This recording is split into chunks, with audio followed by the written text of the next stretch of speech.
सुबह के करीब 9 बजे के आसपास का वक्त हो रहा था। एक व्यक्ति जो अपने खेतों की तरफ जा रहा था, इसी बीच में उस व्यक्ति के चेहरे पर आकर कुछ गिर जाता है। जैसे गिरता है, उसने उस अपने चेहरे को साफ करता है। साफ करने के बाद जब देखता है तो ऐसा लग रहा था जैसे कोई मांस का लोथड़ा उसके चेहरे पर आकर गिर जाता है। इसी बीच में अब तक वो उसको साफ करके हटा ही था कि उसकी बॉडी के दूसरे हिस्से पर भी आकर ऐसे ही टुकड़ा फिर से गिर जाता है। वो समझ नहीं पा रहा था कि आखिरकार ये सब कहाँ से आ रहा है। तभी उसकी नज़र पड़ जाती है एक छत पर। वो देखने की कोशिश कर रहा है कि शायद वहां से कोई इसे फेंकने की कोशिश कर रहा है। उसने देखा तो कई बार उस घर के मालिक को, कई बार उस घर की मालकिन को आवाज़ लगाता है, और आवाज़ लगाने के बाद वहाँ से जब कोई रेस्पॉन्स नहीं आता, फिर से वही टुकड़े मांस के गिरते हैं। इसके बाद उसकी नज़र पड़ती है ज़मीन की तरफ, और जब ज़मीन की तरफ देखता है तो वहाँ पर कई जगह, कई हिस्से ऐसे थे जहाँ जगह जगह इस तरह के मांस के लोथड़े पड़े हुए थे। आखिरकार वो वहाँ से जाता है। जाने के बाद क्योंकि घर से जब कोई रेस्पॉन्स नहीं आ रहा है, तब वो घर की तरफ जाता है।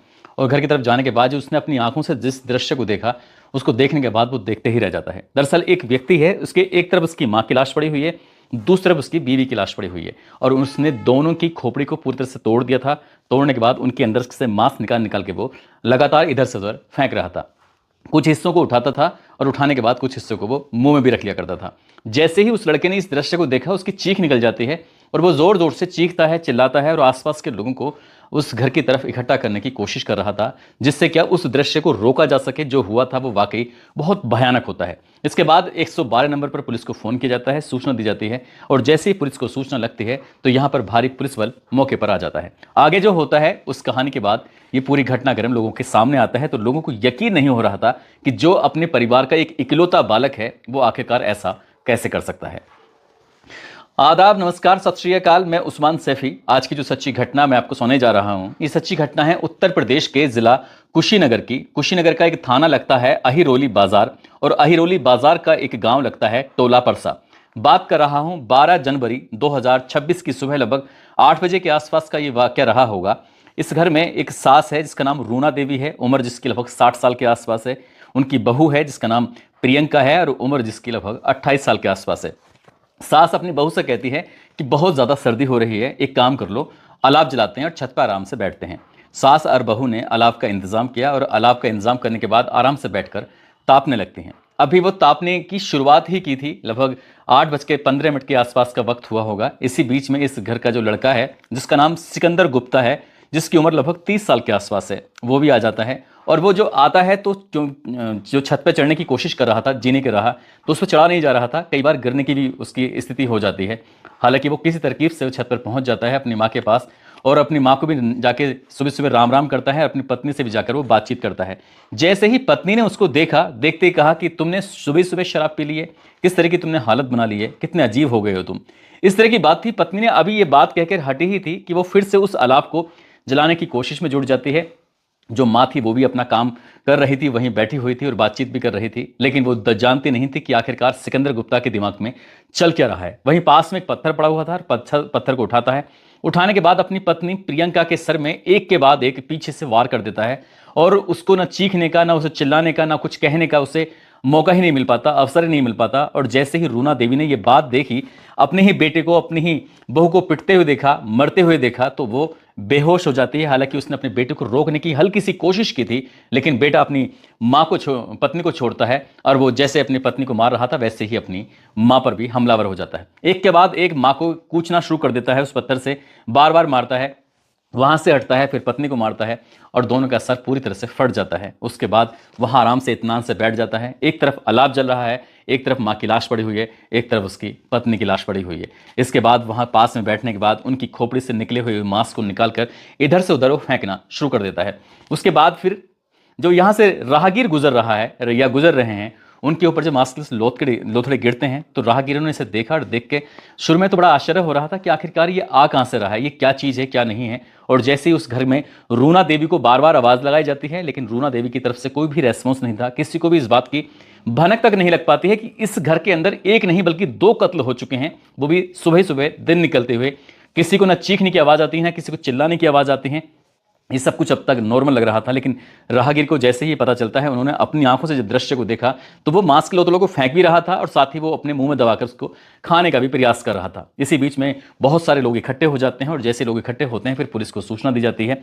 और जैसे ही पुलिस को ये सूचना मिलती है, पुलिस मौके पर आ जाती है। Additional SP Siddharth Verma, CO Kasia, Kundan Singh, Ahiroli Bazar थाना के SHO Parvinder Rai, sub inspector Atul Kumar, Naveen Rai, Bipin Singh, constable Manoj Yadav, Vinay Yadav, ये आ जाते हैं। आने के बाद फिर पूरी बात को जानने की कोशिश कर रहे थे। जो व्यक्ति जिसका नाम सिकंदर गुप्ता है, दरअसल उसका तांडव अभी कम नहीं हो रहा था।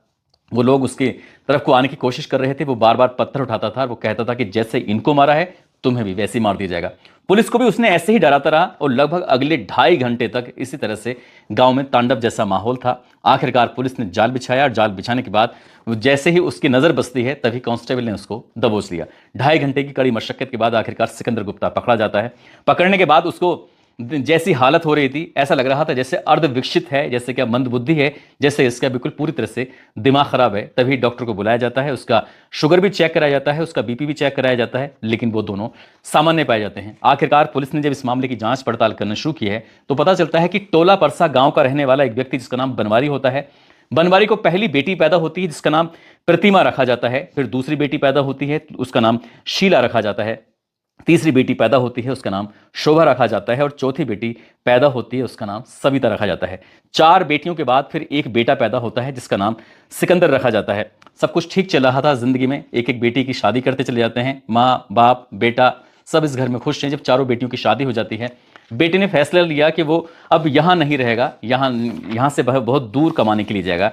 इसलिए उसने फैसला लिया और फैसला लेने के बाद वो सीधा सऊदी अरब पहुंच जाता है। सऊदी अरब में लगभग 2 साल के आसपास रहता है। तभी उसके पिता यानी कि बनवारी का फोन पहुंचता है, बेटा हमने तुम्हारा रिश्ता तय कर दिया है, हमने तुम्हारी शादी तय कर दी है। और शादी उत्तर प्रदेश के जिला देवरिया का एक थाना लगता है गौरी बाजार, और गौरी बाजार का एक गांव लगता है सबना लक्ष्मण। वहां के रहने वाले राजेंद्र गुप्ता की बेटी है जिसका नाम प्रियंका है।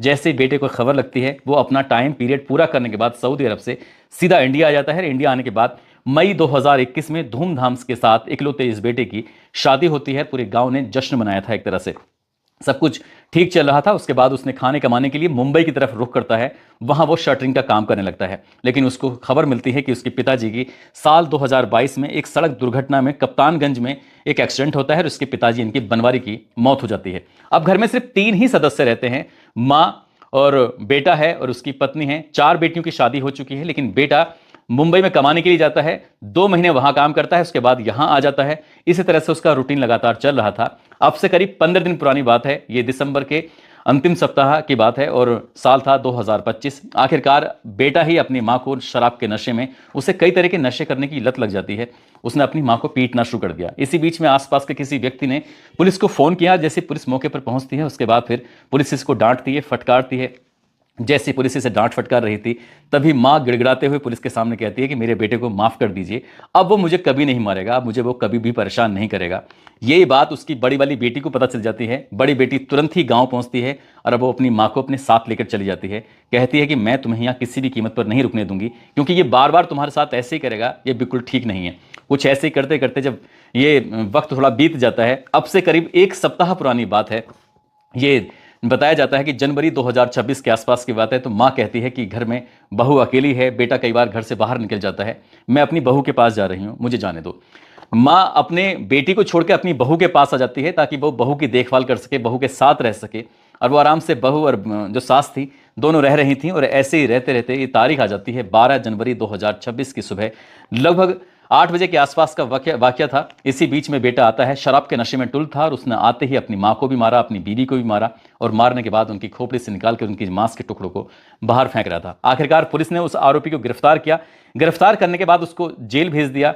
जब ये घटनाक्रम लोगों के सामने आता है तो लोगों को यकीन नहीं हो रहा था कि जिस बेटे को पैदा करने के लिए 4 बेटियां पैदा करनी पड़ी, उसके बावजूद भी उस बेटे ने अपनी मां को इतनी बुरी मौत दी कि इलाके में इस बात की चर्चा का विषय बन जाता है। न केवल वो अपनी मां को मारता है, बल्कि अपनी पत्नी को भी बहुत दर्दनाक, बहुत भयानक मौत देता है। जैसे ही इस लड़की के पिता यानी कि राजेंद्र गुप्ता और बाकी लोगों को पता चलता है तो उन्होंने कहा था कि हमें नहीं पता था कि ये इस तरह का व्यक्ति है। फिलहाल पुलिस ने उसको गिरफ्तार करके जेल भेजा हुआ है और जो बड़ी वाली बेटी है उसकी तहरीर के आधार पर मुकदमा अपराध संख्या 007/2026 BNS की धारा 103/1 के तहत FIR दर्ज कर ली गई है। पुलिस का कहना है कि इस मामले में चार्जशीट लगाकर कम से कम समय में इसमें आरोपी को सजा दिलाने की कोशिश करेंगे, क्योंकि ये पूरे इलाके में चर्चाओं का विषय बना हुआ है और ये rare of the rare case में जैसे शामिल होते हैं, इस तरह का ये केस है।